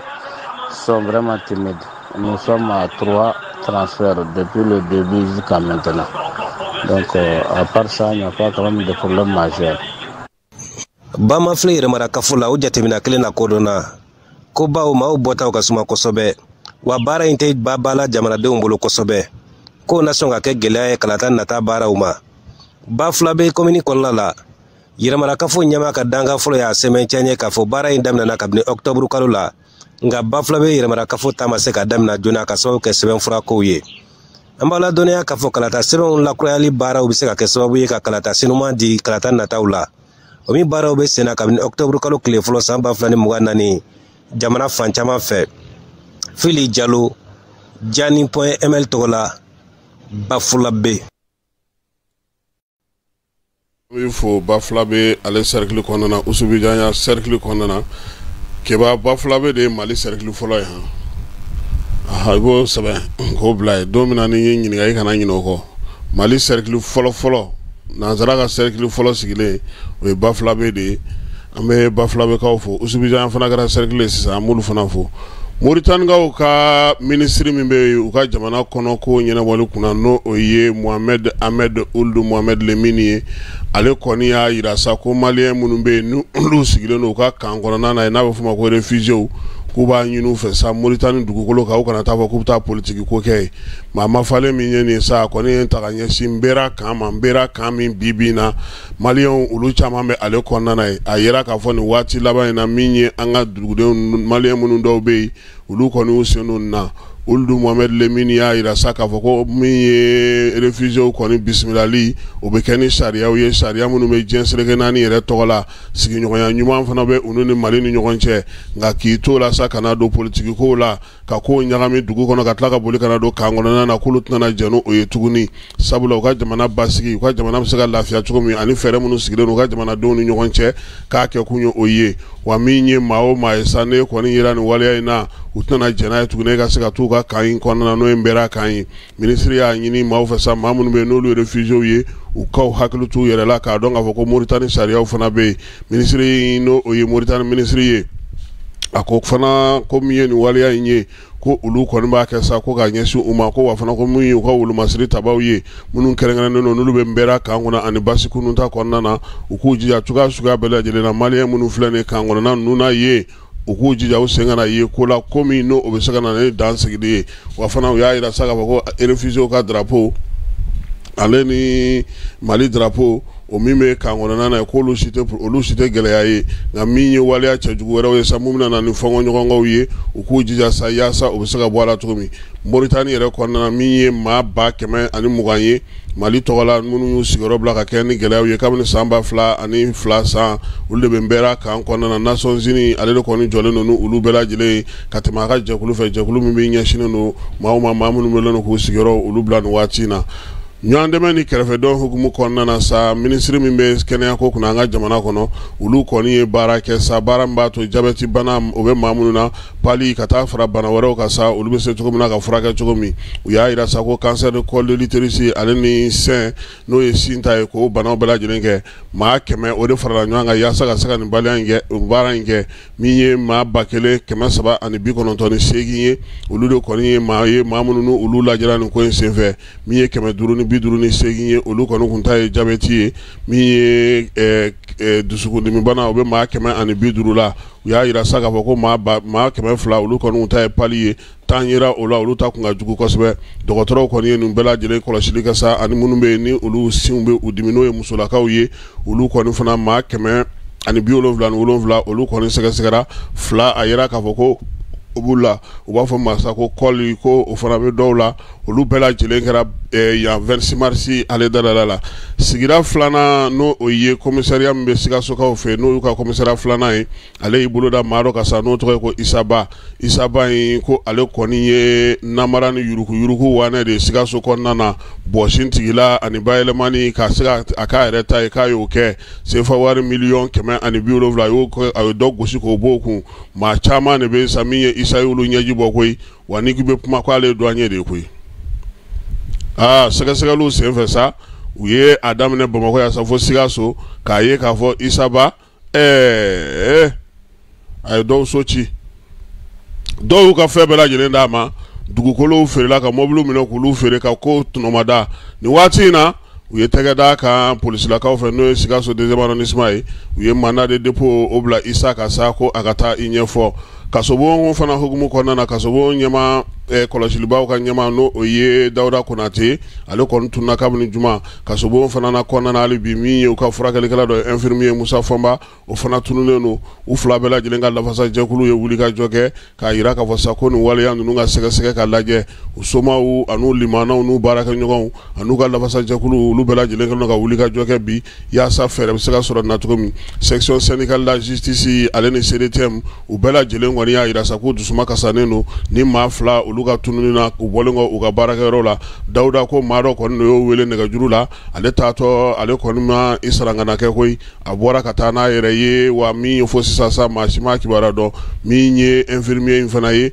o fana ko k'a bɛ taa zole da yɔrɔ dɔ la ka na mɔgɔ bɛ fama waati la tuma min na baara tɛ ka kɛ ale ka yɔrɔ fana na u kɔni ka tɔnjɛkulu fila u k'u bɛ ninnu fara ɲɔgɔn kan ka ɲɛsin faamaw ma fɛɛrɛ ni dabali bɛ se ka sɔrɔ ninnu ka tununi ko la cogo min na o bɛ se ka kɛ cogo min na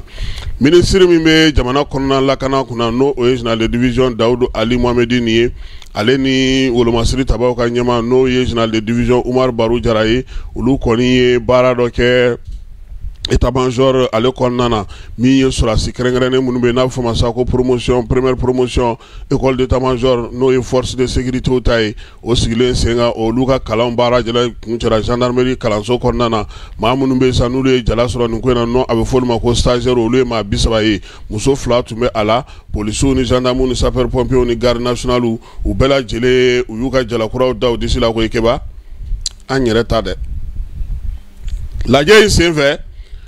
Surasiya a jɔyɔrɔba o kumaw ɲɛfɔra u ye u bɔra ka kalan mun kɛ sisan u maa 30 u k'a bila u kunna k'a fɔ ko ayiwa ko bi ni don tɔ tɛ kɛ kelen tuguni jala kɔrɔ ko ɲɛmaaya jala kɔrɔ ko ka se ka ko dɔn ka ko kɔrɔ dɔn jala kɔrɔ ye fana ka se ka dɔ fara cɛsiri ani timinandiya kan yaasa baara ɲuman minnu bɛ yen i bɛ se ka olu kɛ cogo min na jamana yɛrɛ ale ka hakɛw kɔnɔna na wa min ye waleya ninnu ye sa u y'a yira sa k'a fɔ ko a senfɛ kalikasiyɛn kɛra ko Ikeba k'a yira k'a fɔ ko wa anw kɛlen filɛ nin ye wa an b'an jija cogoya bɛɛ lajɛlen na maliyɛn minnu bɛ Italikaw fɛ k'u dusuma kasalen don u balimakɛ o terikɛ ani dɔw baarakɛɲɔgɔn n'o ye Musa Jara ye Musa Jara ko polisi dɔ kɔni de filɛ nin ye ka mugu ci ale la Veronikaw fɛ yen wulikajɔw ni sɛgɛsɛgɛliw bɛ sen na maliden bɛ fan o fan Itali kɔnɔna na ani farafinna tɔnjɛkulu bɛɛ lajɛlen u farala ɲɔgɔn kan ka taama belebeleba kɛ dusumanko u y'o yira min ye kamalen ye n'o ye Musa Jara ye n'ale fatura sa u kɔni taara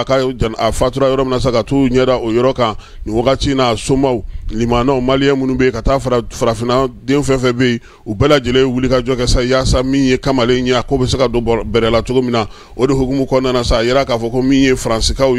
Italikaw ye olu kɔni y'a yira sa k'a fɔ ko fɛɛrɛ min bɛ nin na maa min bɛ yen n'o ye mugu ci kamalen na a ka wele bɔgɔ jeninen kan koyi a ka ɲininka a dalakaw na waleya in kɛra cogo min a ka se ka na i dantigɛ dugudenw ko n'a ta bɛɛ u kana na olu suru sala wa olu tɛna wuli ka dɔn da bolo bila koyi procureur min bɛ Veronikaw fɛ yen bi ntɛnɛn sɔgɔmada in na k'u bɛna wuli ka jɔ kɛ yaasa k'a ko sɛgɛsɛgɛ sabula ni nin jara ko a bɛ fila min ye ni tubabu ninnu olu fɛ Itali an bɛ bɔ ale kɔnɔna na an bɛna Jara transport kɔnɔ k'an sigi ta ye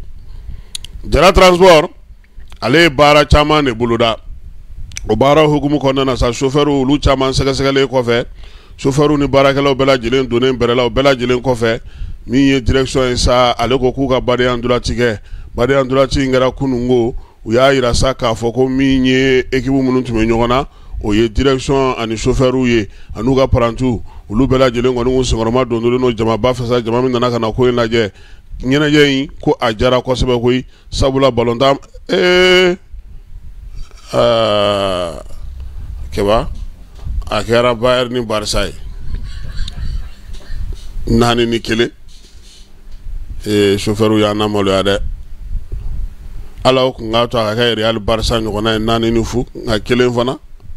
1 ka dɔgɔ dɛ ko fɛti kɔni jara kosɛbɛ min ye joueur ye u n'u ka ɲɛ ni ne ka ɲi Keba ni an kun bɛ nin kɛ wagati min na an kun bɛ an ka misi min ka farin ni misi bɛ an bɛ jɛ k'a tan de an ni misiw tun bɛ jouer mais an kun bɛ mɔnɛ bɔ an yɛrɛ la quoi balontan tɛ yan est ce que y'a lawuli a kama Amara jaabi yan an ka taa Jara transport la bi an ye match organisé Jara transport administration ani chauffeur ni an ka apprenti ni ɲɔgɔn cɛ administration bɛ ka jɛ chauffeur ni apprenti contrôle la pour que déjà lien mun bɛ an n'u cɛ k'o lien tɔ renforcer parce que an bɛ kalo min na n'o ye mois d'octobre ye bɛɛ b'a dɔn mois de la solidarité don gɛrɛ ɲɔgɔn na kalo fana don donc an ye nin dabɔ pour que ani employés bɛ se ka gɛrɛ ɲɔgɔn na cogoya min na hali bi ka an cɛ bɛnw renforcer. Comme an bɛ transport kɔnɔna na n'Ala sɔnna ni nin banna an bɛna a lajɛ compagnie wɛrɛw ka match ɲini olu fɛ pour que hali bi transport nin kɔnɔna na bɛn bɛ se ka tɛmɛ cogoya min na transporteurs ni ɲɔgɔn cɛ secteur nin an bɛɛ de ye kelen ye an bɛ se ka jɛ cogoya min na ka don da kelen fɛ ka bɔ da kelen fɛ ni Ala sɔnna. Bon laɲini min b'anw na o ye toujours k'a yira mɔgɔw la k'a fɔ ko transport kɔnɔna ye bɛn ko de ye parce que bi bi in na n'i y'a jateminɛ chauffeurs ye o bɛ voyage de la temps t'u bolo waati bɛɛ ka nin fɛn ninnu kɛ donc anw kɔni ye nin initier pour que an n'u bɛ se ka gɛrɛ ɲɔgɔn na u bɛ se ka nisɔndiya sɔrɔ ka nin fɛn ninnu kɛ. Laɲini min b'an na c'est toujours ka an ka baarakɛlaw ani baarakɛlaw cɛ an tin ka tin bonya hali bi an ka gɛrɛ ɲɔgɔn na pour que an bɛ se ka ɲɔgɔn kuma ɲɔgɔnya ka baara kɛcogo ɲuman kɔnɔna na cogoya min na. Bon an bɛ Jara transport baarakɛla bɛɛ lajɛlen fo an bɛ maliyɛn bɛɛ lajɛlen fo an bɛ aw yɛrɛ fo aw minnu y'a déplacé ka na nin couverture nin kɛ mɔgɔ nana match nin lajɛ mɔgɔ y'an dɛmɛ an b'u bɛɛ lajɛlen fo ni Ala sɔnna ni édition fɔlɔ ye n'Ala sɔnna nin tɛna k'a laban ye san o san an bɛna to ka na nin organiser pour que hali bi cadre d'échange bɛ se ka bonya cogoya min na.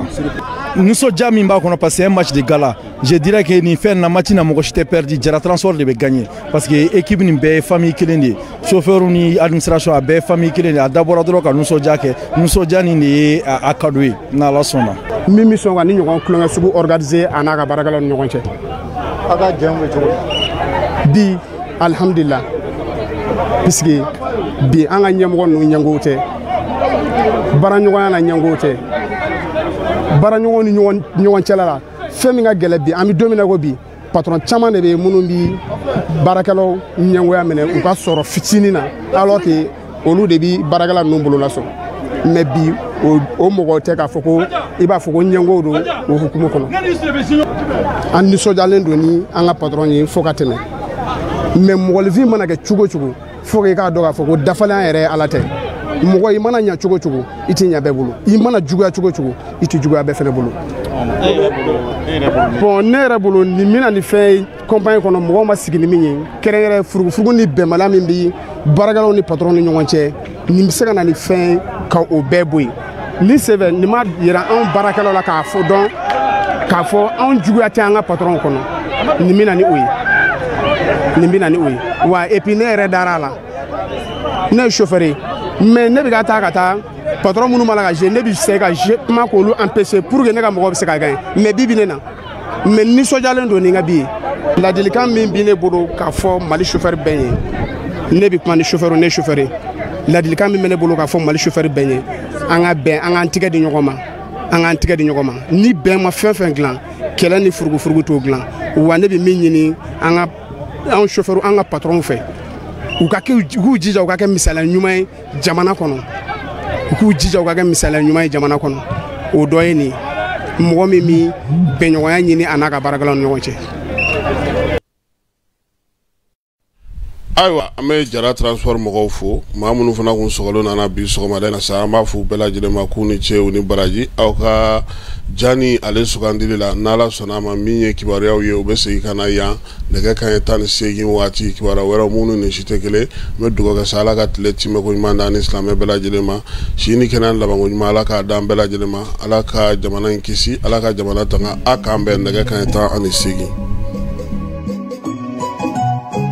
Complexe scolaire le printemps Ɲamakɔrɔ kurani na ale dayɛlɛla nin waati na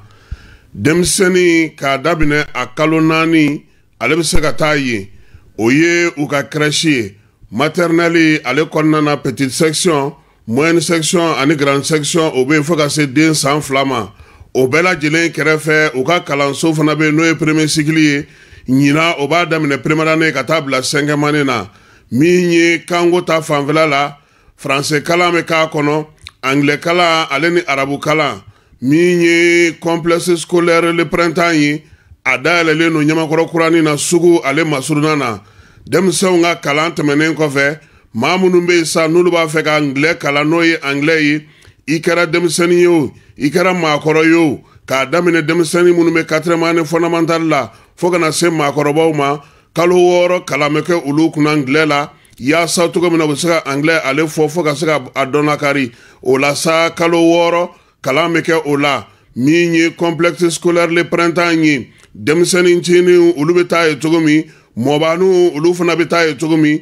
ye baluku fana ye o fana bɛ se ka taa anglais kalan ye complexe scolaire le printemps ɲamakɔrɔ kuranin na sugu kɛrɛfɛla la n'a b'a fɛ ka taa aw denw tɔgɔ sɛbɛn a y'aw boli joona walima aw ka nɛgɛjuru sira ale kɔngɔ 76 74 88 82 walima 76 33 84 72 complexe scolaire le printemps ale nakun ye yaasa min ye denbaw ye olu ka ko bɛɛ lajɛlen bɛ se ka nɔgɔya maakɔrɔw fana ka se ka anglais kalan min ye siniɲɛsigi ye ka o sinsin. Yirimajɔ Atetebugu 759 logements olu maaw bɛ se k'a fɔ ko taare sabula min ye école franco arabu kalifa ale bɛna dayɛlɛ yen kɔni min ye denmisɛn ye ale bɛ se ka kalan kɛ arabukan na k'a kɛ tubabukan na tɔgɔsɛbɛ sara o tɛ olu fɛ yen kalo o kalo maa minnu bɛ don u ka jardin d'enfant na sa olu bɛ 1000 sara kalo o kalo école fana n'o o ye franco arabu kalan ye k'a daminɛ première année la sa fo 7e olu fana bɛ kalan kɛ ye o sara o ye 1000 ye kalo o kalo denmisɛnninw n'o ye jardin d'enfant ye san kɔnɔna na olu ye 9,000 ye wa min ye maakɔrɔ ninnu fana ye n'o o ye maa minnu bɛ premier cycle kɔnɔna na olu fana ye 9,000 ye école franco arabu kalifa ale dayɛlɛlen don o don tɔgɔsɛbɛnninw bɛ kɛ yen min ye denmisɛnninw ka kalan kɛko ɲuman arabukan ale ni tubabukan na o école karamɔgɔ jolenw b'u bolo baara taabolo ɲuman kama sa u kɛlen don ka panneau solaire belebelew sigi u ka yɔrɔ la min ye jibondon ye n'o ye château ye o fana bɛ yen yaasa denmisɛnninw ka kalan bɛ se ka nɔgɔya cogo min k'a daminɛ nin waati in na sa maa minnu kɔni bɛ yen n'olu bɛ Yirimajɔ Atetebugu sugu kɛrɛfɛla la n'o o ye 750 logements maaw ye a ye boli joona a ka taa denw tɔgɔ sɛbɛn sabula tɔgɔsɛbɛn sara o ye fu ye olu fɛ yen kalo o kalo sa 1000 kɔni i b'o sara i den a ka kalan na n'a ka di i ye kalo saba fana i b'a sara walima i bɛ se k'a bɛɛ lajɛlen sara siɲɛ kelen min ye école franco arabu kalifa ye